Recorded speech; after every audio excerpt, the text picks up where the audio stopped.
Olá pessoal, tudo bem? Nós estamos no nosso terceiro vídeo que fala sobre os atributos de Deus. E hoje nós vamos falar sobre alguns outros atributos de Deus.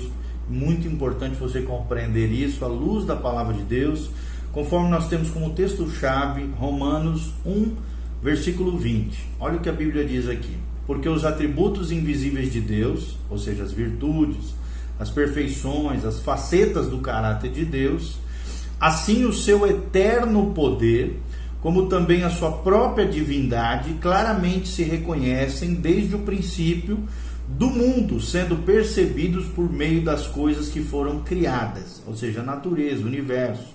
Tais homens são, por isso, indesculpáveis.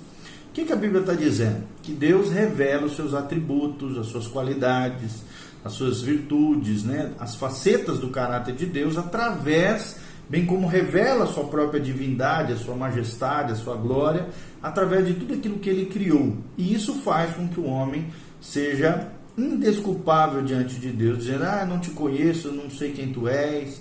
Deus vai falar, não, eu me revelei, eu me mostrei, eu me fiz compreender e conhecer e me revelei ao homem através de tudo aquilo que eu criei.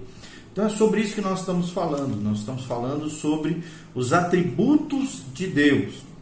E falamos alguns deles, começamos a falar sobre o amor, e agora nós vamos continuar falando sobre a eternidade.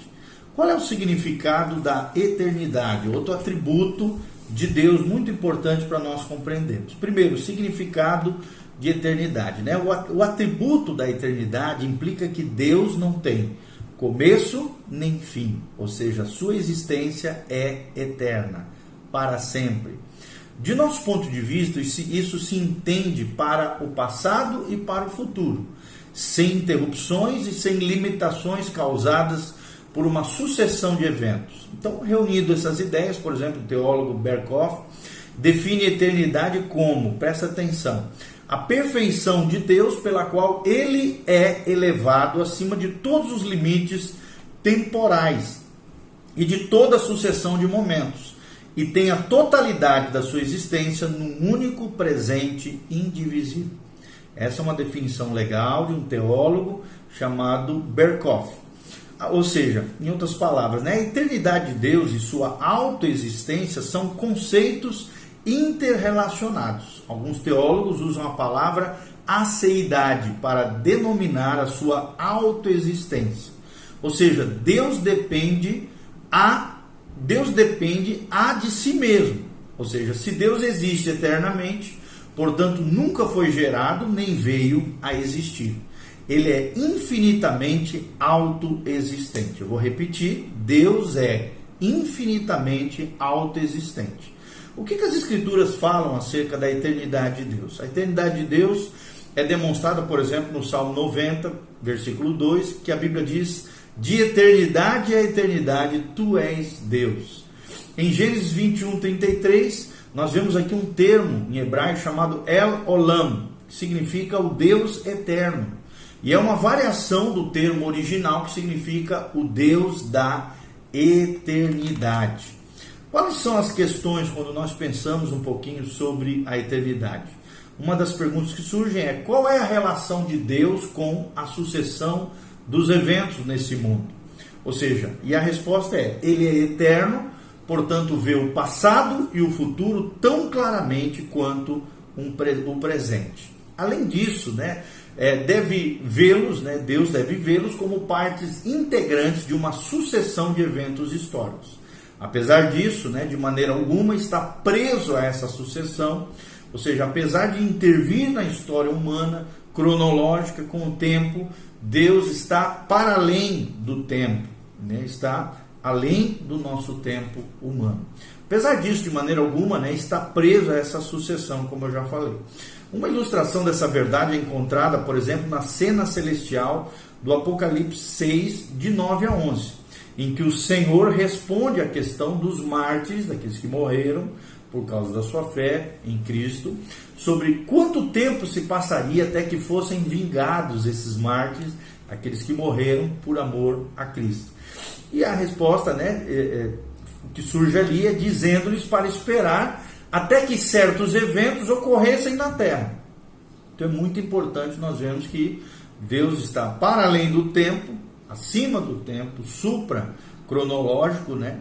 Mas ele intervém na história humana, como nós falamos aqui e relatado em Apocalipse 6, dos versículos 9 ao versículo 11.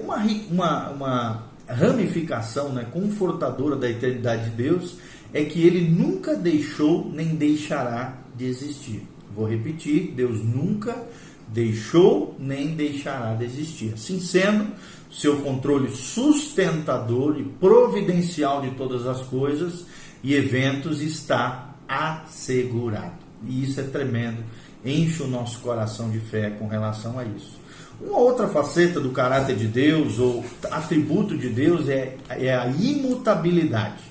Qual é o significado da palavra ou do conceito bíblico de imutabilidade? A imutabilidade significa que Deus é imutável e, portanto, não muda ou tem qualquer sombra de variação.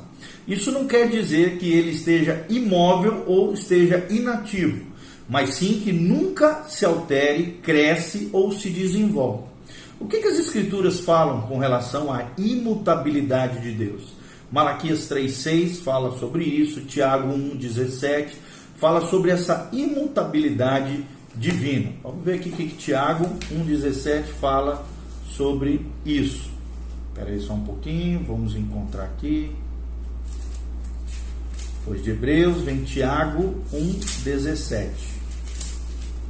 Em Tiago 1,17, a Bíblia Sagrada diz assim: toda boa dádiva e todo dom perfeito são lá do alto, descendo do Pai das luzes, ou seja, Deus, né, o Deus da Bíblia, em quem não pode existir variação ou sombra de mudança. Então aqui está relatando a imutabilidade de Deus, tá? Então Tiago 1,17 fala sobre a imutabilidade de Deus, Malaquias 3,6 também fala sobre isso. Nós podemos observar, né, no primeiro versículo, que a imutabilidade assegura a preservação de Israel. No caso lá de Malaquias 3,6, é o conceito bíblico que nos leva a ter a segurança da preservação do povo de Israel. Qual é o problema que surge quando nós pensamos com relação à imutabilidade? Se Deus é imutável, como então podemos afirmar que ele se arrepende? Você pode conferir isso, né, em Gênesis 6,6, em João 3,10, nós vemos essa problemática surgir aqui. Mas se realmente houve uma mudança em Deus, ele não é imutável, ou não é soberano, ou nenhuma das duas. A maioria dos intérpretes aqui entende que esses versículos usam de um antropomorfismo, isto é, de uma interpretação do que não é humano em termos humanos, até para a gente poder compreender, poder entender aquilo que o contexto ali está falando. Ou seja, na revelação gradual do plano de Deus, parece ocorrer algumas mudanças. No entanto, isso pode ser entendido apenas pela perspectiva humana, ou seja, mudança quanto à perspectiva humana, pois o plano eterno de Deus é imutável como ele assim o é. Outra possibilidade é que essa expressão pode significar simplesmente que Deus lamentou ou condoeu-se, o que elimina qualquer conceito de variação ou mudança por parte de Deus. Qual é a ramificação de tudo isso em relação a Deus?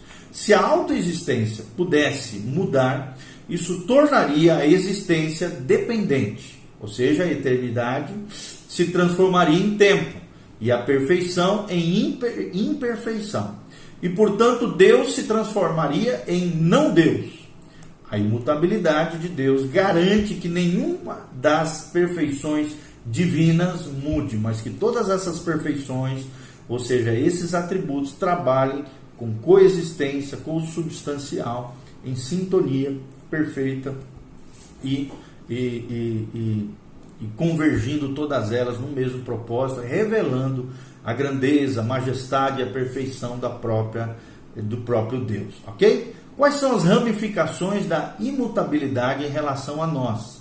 A imutabilidade de Deus oferece conforto e segurança para cada crente, de que as promessas de Deus não falharão. Nós vemos isso em Malaquias 3,6 e em 2 Timóteo 2,13. 2 Timóteo, vamos abrir aqui para ver, 2 Timóteo 2,13, tá? A palavra de Deus diz o seguinte em 2 Timóteo 2,13. Presta atenção o que a Bíblia Sagrada diz. A Bíblia diz assim: se somos infiéis, Ele, Deus, permanece fiel, pois de maneira nenhuma pode negar-se a si mesmo.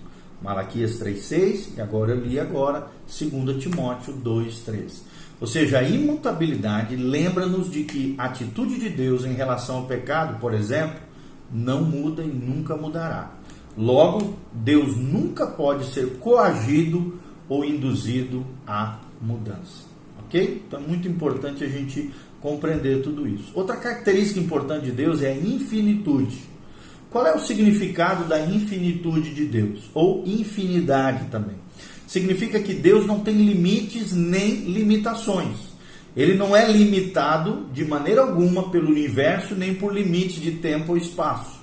Mas isso não significa que está, de algum modo, espalhado pelo universo. Uma parte aqui e outra ali. A infinidade de Deus deve ser concebida como intensiva, antes que extensiva. O que as Escrituras dizem com relação à infinitude de Deus? Primeiro, nós vemos, Salomão reconhece essa infinitude de Deus durante a dedicação do templo dele, lá em 1 Reis 8:27. Deus fala Salomão fala desse Deus infinito, dessa infinitude de Deus. E Paulo também usou esse atributo de Deus para argumentar contra os falsos deuses dos atenienses, lá em Atos capítulo 17, nós vamos abrir aqui, de 24 a 28. Atos 17, de 24 a 28. Olha o que diz: o Deus que fez o mundo e tudo que nele existe, sendo ele Senhor do céu e da terra, não habita em santuários feitos por mãos humanas, nem é servido por mãos humanas como se de alguma coisa precisasse, pois ele mesmo é quem a todos dá vida, respiração e tudo mais. De um só fez toda a raça humana, para habitar sobre toda a face da terra, havendo fixado os tempos previamente estabelecidos e os limites da sua habitação, para buscarem a Deus, se porventura tateando o possam achar, bem que não está longe de cada um de nós, pois nele vivemos, nos movemos e existimos, como alguns dos vossos poetas têm dito, porque dele também somos geração. Então nós vemos aqui claramente Paulo usando o atributo de Deus chamado infinitude para argumentar contra os falsos deuses que haviam na terra de Atenas, na cidade de Atenas. E qual observação nós podemos aprender com relação a tudo isso que nós estamos falando? Às vezes, esse atributo é chamado de imensidade também. E isso o distingue da onipresença. São atributos diferentes, pois enfatiza a transcendência de Deus, uma vez que ele não está limitado pelo espaço. O que é transcendência? Deus está para além do homem, enquanto a onipresença concentra-se na imanência de Deus, uma vez que ele está presente em todos os lugares com relação à sua presença. Tá? Deus é transcendente, mas também é imanente. Nós precisamos compreender essas questões, é muito importante. Ok? E falando um pouquinho mais sobre esses atributos, nós falaremos agora sobre o atributo da justiça. É muito importante também nós compreendermos a questão da justiça de Deus. Rapidamente, nós vamos estar falando sobre esse atributo tão importante que é a justiça. Qual é o significado do conceito bíblico da justiça de Deus? Apesar de estar, claro, relacionado com a santidade de Deus, a justiça é um atributo distinto de Deus. A santidade está relacionada com a separação de Deus de tudo o que existe, e a justiça com a sua retidão. A justiça está ligada à lei, à moralidade, à retidão, em relação a si mesmo, porque Deus é justo, é o que diz a palavra de Deus. Isto é, não existe lei divina ou humana que sua natureza viole. Vou repetir, não existe lei, seja divina ou humana, que a natureza de Deus viole. Mas ele também é justo em relação às suas criaturas. Ou seja, não há ação tomada por ele que viole qualquer código de moralidade ou de justiça por ele mesmo estabelecido, até porque ele é o legislador, o juiz moral de todo o universo criado. Então, às vezes, esses dois aspectos, santidade e justiça, são chamados de absolutos em relação a si mesmo, e também são conhecidos como relativos em relação à sua criação. O que as Escrituras falam com relação a isso? A justiça absoluta de Deus é declarada no Salmo 11, versículo 7, porque a Bíblia diz, porque o Senhor é justo. Também você pode conferir isso em Daniel, capítulo 9, versículo 7. Davi também declarou em outros salmos, como o Salmo 19, versículo 9, fala sobre a justiça de Deus. E Atos 17, 31, que é aqui, Atos 17, 31, que nós acabamos de ler, fala, porquanto estabeleceu um dia, Deus, em que há de julgar o mundo com justiça, por meio de um varão que destinou e acreditou diante de todos, ressuscitando dentre os mortos. Claro que aqui uma referência ao Cristo que julgará todos os homens e todos os seres criados um dia, conforme diz as Escrituras. Ou seja, o Deus justo, o Deus que tem justiça quanto ao seu caráter, quanto às suas perfeições, às suas virtudes, ele julgará todos os homens. E você, está preparado para ser julgado por Deus um dia? A Bíblia diz em Hebreus 9, 27, ao homem está ordenado viver uma só vez, e logo após isso haverá um juízo de Deus para cada um de nós, de que tipo de vida levamos, que tipo de escolha fizemos, que tipo de espiritualidade ou experiência com Deus tivemos. Então tome cuidado, Deus é um Deus justo, Deus não tem por inocente aquele que é culpado, e nem culpa aquele que é inocente. Deus é um justo juiz, e a justiça de Deus está intrínseca e correlacionada com a santidade, a retidão e esse Deus extraordinário, bem como as suas perfeições, ok? Então, nos próximos vídeos nós vamos estar falando sobre os demais atributos de Deus. Continue conosco, esperamos ter abençoado seu coração. Faça seus comentários abaixo, compartilhe com outras pessoas, e que a graça e a paz de Deus esteja com você. Amém? Amém e amém.